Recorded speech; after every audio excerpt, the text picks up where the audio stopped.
And we're back. So Andy, when you go into the future, again, you're in a different timeline than our own? Yeah, I guess when I really did some significant thinking about, the database that I assembled by going back and cataloging all my experiences, I realized that even though we talk kind of glibly about the fact that the multiverse, is a hologram that contains a set of sort of adjacent, highly similar but ultimately discrepant multiple timelines,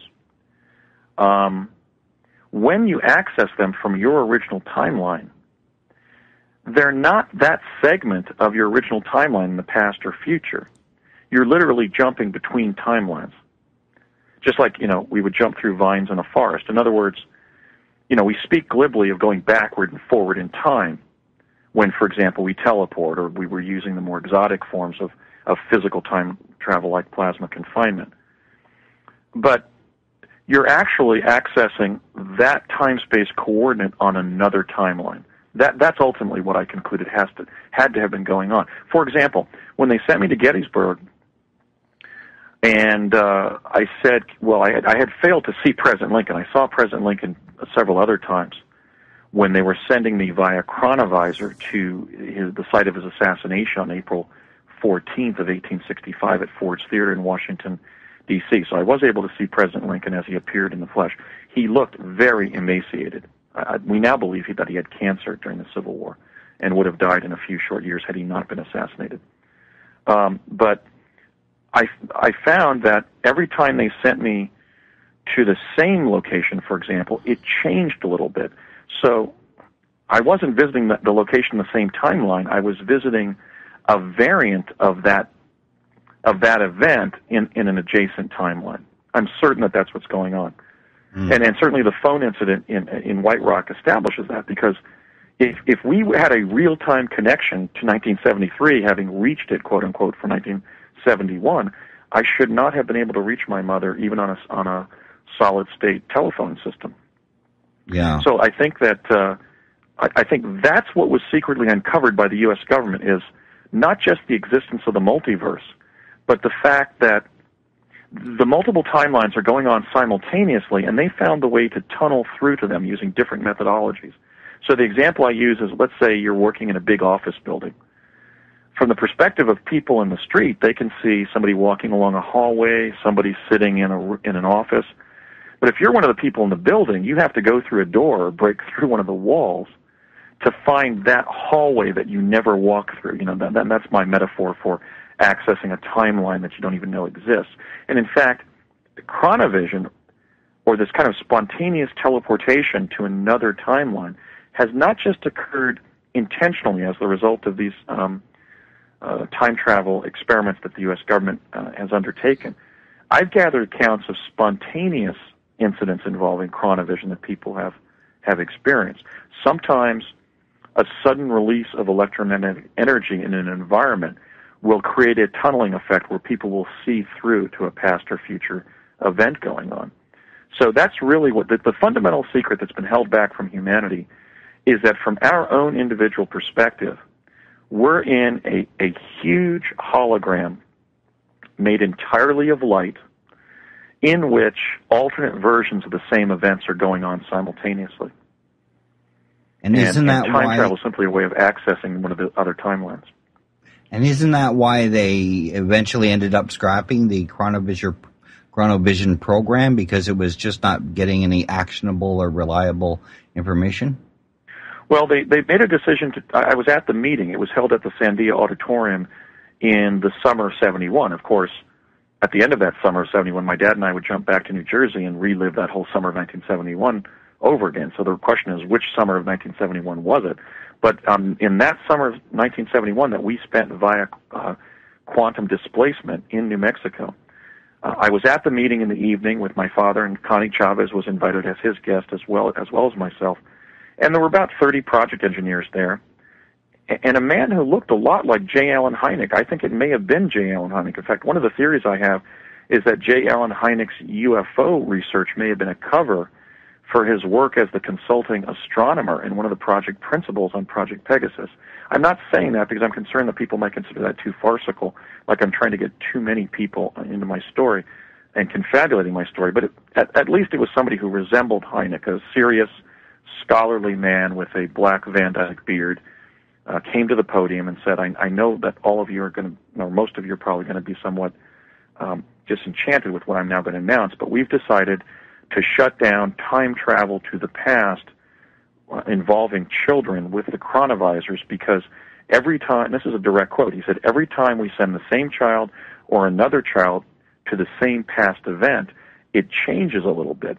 And therefore, although we can use this methodology to gather information about the past, it's not intelligence that we can rely upon. And so, for example, when they were sending me to the site of President Lincoln's assassination, they would put me down via chronovision in the muddy street outside of Ford's Theater. I would walk inside the building. There was a table there with two men who were taking tickets, and I had been coached to tell them that my parents had already been seated, and they had already provided my ticket, and could I just go past the ticket desk and be seated myself. I would then walk across the lobby, and rather than going into the theater, I had been tasked with the mission to walk up the staircase and try to get behind the Lincoln's balcony seating to see who shot him. Was it John Wilkes Booth? Was it Major Rathbone? Was it even Mrs. Lincoln pulling a derringer out of her purse, as it were? But she was known to carry a small weapon in her purse. And yet every time I went to the ticket desk or walked across the lobby, it was Ford's Theater. Our American Cousin, starring Laura Keene, was playing that night. President Lincoln had just arrived or was expected to arrive and was destined to be assassinated at Ford's Theater that night.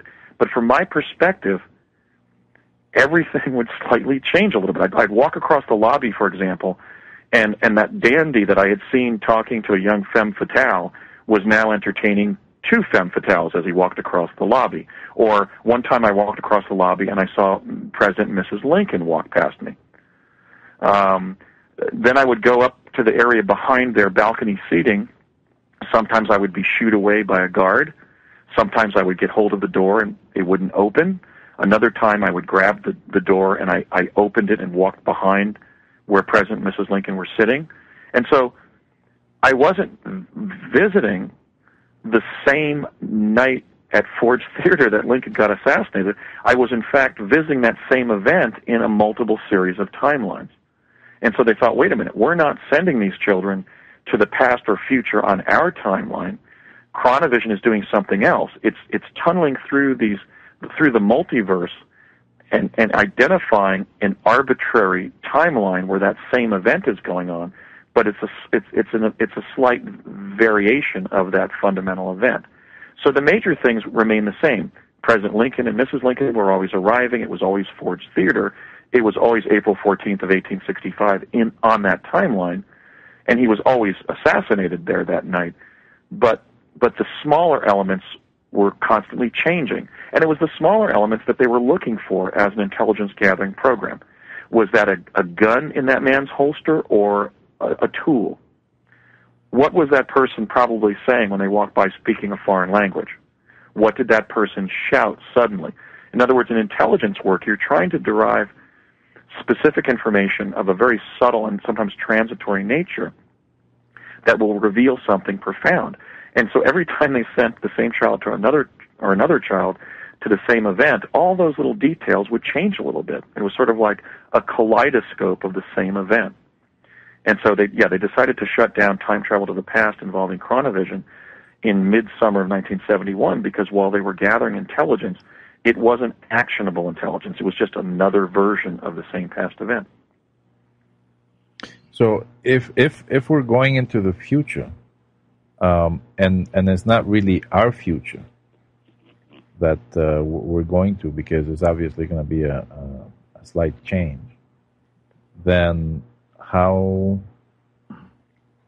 does that affect us, or how does that give us any insight into the future? Well, that's another one of the mysteries of my experiences, and I was called to task by Starfire Tor, the writer, about this, and I think she misunderstood what I've been talking about for several years here.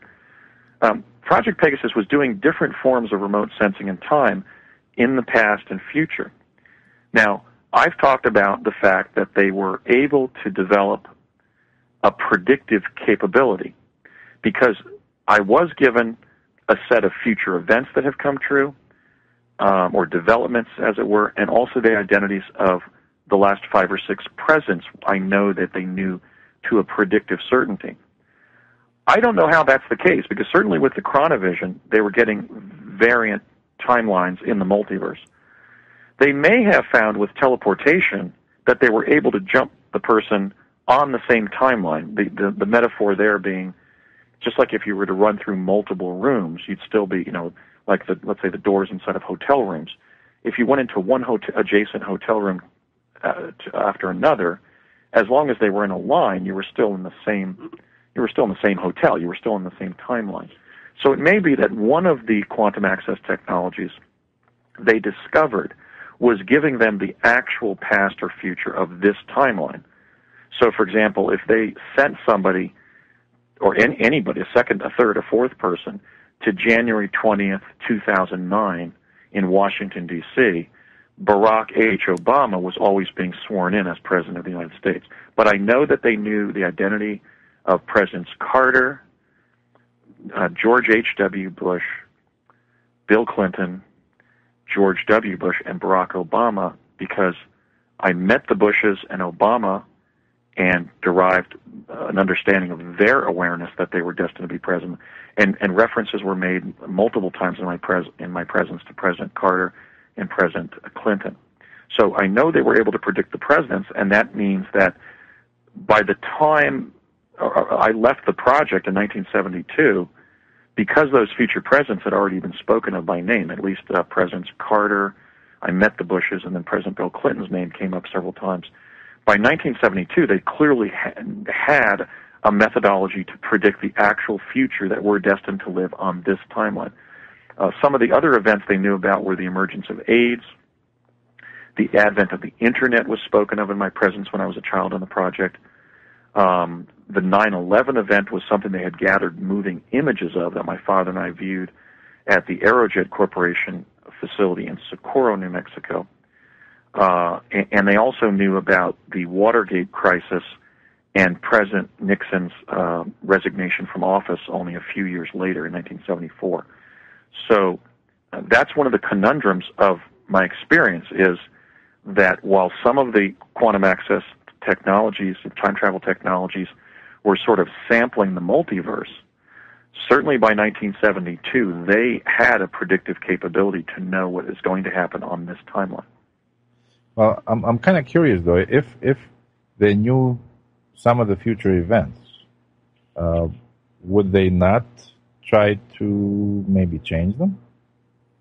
Well, that was something that came up when I was a child on the project. And, for example, Bob Beckwith launched into a little soliloquy about that. He was one of the consulting engineers to Project Pegasus shortly after he left General Electric and before founding his own company, Beckwith Electric Company. And when that subject would ever come up, in fact, what had happened was I had asked at the lunch, why is an engineering company like my dad's employer, the Parsons Corporation, then known as the Ralph M. Parsons Company, why is Parsons involved? And Mr. Beckwith said, well, you see, son, because we're ultimately going to get involved in quantum engineering. We're going to be changing the future for the better based on prior knowledge of it. And when he said that, everybody at the table scowled and kind of groaned, because it was clear to me, and I later interpreted, that there was certainly a consensus within the people on the project, and this was actually in some of our lecture components as kids on the project, that their capability to look into the future and predict the future events would not be used to try to engineer events in the time-space continuum and for better or worse, presumably for the better, but merely to allow the executive branch of the United States to engage in contingency planning for future events and not play God, as it was discussed when I was on the project. Now, I've thought about that, and I realized there's also a practical dimension to that, and that is that if you're engaged in time travel,